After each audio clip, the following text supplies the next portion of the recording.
Finally आत्ताच आपण आलेलो आहे घरात, बघू शकता माझा अवतारावरून.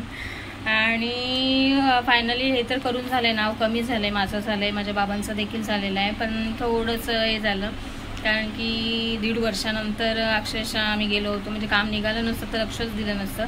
पण मी प्रत्येकाला एक सांगायचं एक हे करेन की जेव्हा ज्या गोष्टी होत असतात तेव्हा आपण अपडेट राहायला पाहिजे. आत्ताच्या घडीला म्हणायला गेलं तर, आणि सगळे कानून कायदे सगळे चेंज होत जातात. आपल्याला असं वाटतं की होत नाहीत, बट असं नसतं. आपण टाइम टू टाइम गेलं पाहिजे, अपडेट राहिलं पाहिजे. हे खूप गरजेचं आहे काळाच्या याच्यानुसार. आम्ही गेलो, थोडंसं ओरडलं की 1.5 वर्ष झालं आणि 1.5 वर्षानंतर तुम्ही येत आहे की रेशनवरचं नाव त्यांचं कमी करण्यासाठी.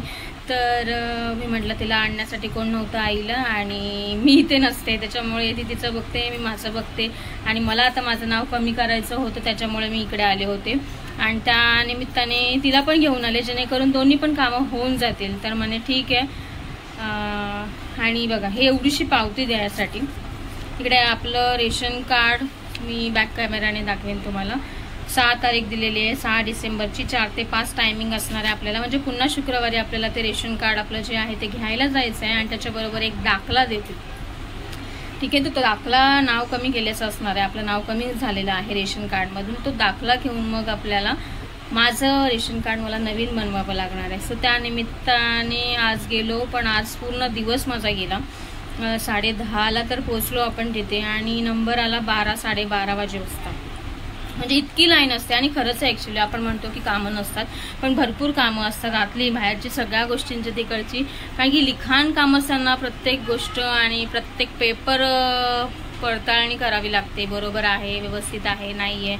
तरी पण माझं जुनं जे आधार कार्ड होतं बाबांच्या नावाचं ते अपडेट झालेलं नाही आहे. तर ते म्हणाले, मी म्हटलं नाही, माझा मिस्टरांच्या नावाचं जे आहे ते अपडेटेड आहे आणि ते लावलं तर चालेल का. तर माझं कसं झालं, मी ओरिजिनल घेऊन गेले होते दाखवण्यासाठी. जर मागितलं तर दोन्ही आधार कार्ड आपले त्या पिशवीमध्ये होते, म्हणजे त्यांनी हे केलेलं नाही आहे.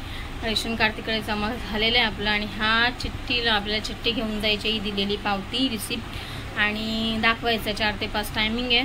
सो बघू आता काय होते. तर त्यानंतर मग पुढची प्रोसेस करायची आहे की नवीन रेशन कार्ड आपल्याला बनवायला टाकायचं आहे त्यानिमित्ताने. ठीक आहे. आणि ज्यावेळेस आम्ही विचारलं होतं की किती पैसे लागतील, म्हणजे एजंट असतात तिथे, बट मी तर म्हणेन की एजंट थ्रू करण्यापेक्षा तुम्ही स्वतः जा. फेरफार म्हणजे खूप फेऱ्या माराव्या लागतात, ते तर बरोबर आहे. पण इन डिटेल आपली जी ओरिजिनल जे डॉक्युमेंट्स असतात ते आपल्या जवळ असतात, घाळ होत नाही कुठे किंवा काहीच नाही आहे. तर त्याच्यापेक्षा तुम्ही स्वतः करा. फेऱ्या माराव्या लागतात, पटापट कामं होतात. तसं ते लोक सांगतात त्या हिशोबानेच करा. नाहीतर मधल्यामध्ये जे एजंट आहेत त्यांच्या थ्रू करायला गेलं तर पैसे पण जातात आणि त्याबरोबर आपले डॉक्युमेंट्स पण आपण अनोळखी व्यक्तीच्या हातामध्ये आपण सगळा कारभार देत असतो. तर तसं न करता आपण स्वतः चौकशी करा आणि करून घ्या, मी तर म्हणेन. आणि हाच निर्णय. आणि कालचा एक सीन झाला, तुम्हाला एक सांगते. कालचा नाही म्हणता येणार आहे, शनिवारी नाही सोमवारी कालचा सीन झाला. ॲक्च्युली मी आता म्हणाला ना, जे एजंट असतात, दलाल असतात ते. तर शनिवारी मी जी गेली होते ना, तर शनिवारी गेले असताना काय झालं बरं, शनिवारी गेले मी आणि शनिवारी रविवारी ऑफिस बंद असतं. ठीक आहे. तर शनिवारी रविवारी ऑफिस बंद असताना मग काय झालं, त्याच्यामध्ये आम्ही गेलो तिथे आणि जे एजंट होते तर शनिवारी गेल्यानंतर ते म्हणाले मी तुम्हाला फॉर्म वगैरे भरून देतो माझ्याकडचे. आणि मी तिथून फॉर्म घेतला त्या इथून. तर त्याने तुम्हाला फॉर्म दिला, बट ॲक्च्युली जो फॉर्म त्याने दिला होता 9 नंबरचा, तो ॲक्च्युली त्याच्यात आणि ओरिजिनल ह्याच्यामध्ये खूप फरक असतो. मी दाखवेन तुम्हाला, बिकॉज त्याच्यावरती रजिस्टरचा नंबर नसतो. जो फॉर्म त्याने दिला होता ना, तर त्याच्यावरती रजिस्टर नंबर जो असतो सिरियल वाईज, तो नंबर नव्हता. आहे तर माझ्याकडे इकडे बघू शकता, हा बघा. आणि ते स्टॅम्प ड्युटीचं हे करून देतात ते 5 रुपीजचं हे लावून.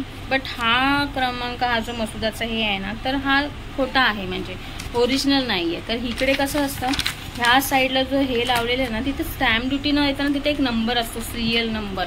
तर त्या नंबरवरती तेव्हा माहिती पडतं की कोणाच्या नावाने कुठलं आणि काय आहे डॉक्युमेंट्स किंवा काय करायला आलेत ते. सो तसं झालं. आणि मी लाईनीत उभे होते आणि ते म्हणाले हा कुठून फॉर्म घेतला, कोणी दिला. आता आपल्याला ह्याच्यातलं काही माहीतच नव्हतं की काय आहे काय नाही म्हणून. तर नाही, हे पण तेच काम करतं असं दुसऱ्याने सांगितलं मला की तुम्ही यांच्याकडे जाऊन घेऊ शकता. आणि गेले आणि घेतला तो फॉर्म आणि तिथे गेली 1 नंबरच्या काउंटरला, खिडकीला जाऊन दिला तो फॉर्म मी त्यांच्याकडे. तर म्हणे हे कुठून घेतलं, हे चालणार नाही आहे. तुम्हाला ओरिजिनल फॉर्म घ्यावा लागणार आहे आणि हे भरलेलं फॉर्म पण व्यवस्थित तुम्हाला फिल पुन्हा करावं लागणार आहे. म्हटलं असं का, म्हणजे ती लाईन जी आहे मेनवाली जी साईन घ्यायची असते आपलं व्हेरीफाय करून घ्यायचे डॉक्युमेंट्स, ते नंबर गेला तिथला पण, आणि इथून पुन्हा मला हे मग त्यांच्याकडून दुसऱ्याकडनं भरून घेतला तो. म्हटलं पुन्हा चुकी नको व्हायला, मग त्यांनी 40 रुपये घेतले. तर ठीक आहे, त्यांनी भरून दिला.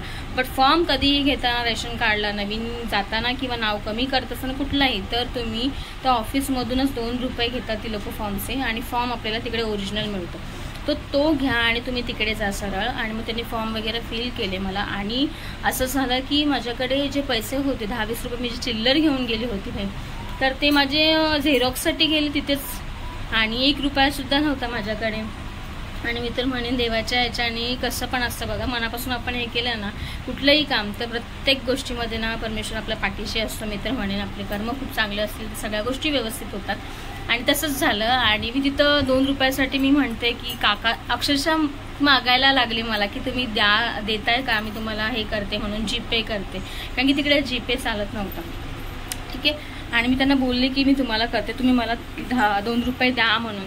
तर भाई खरंच अक्षरशः भीक मागितल्यासारखी झाली, पण कोणीच 2 रुपयेसुद्धा दिलेले नाही आहेत. म्हणजे बघा पैशाला किती महत्त्व आहे.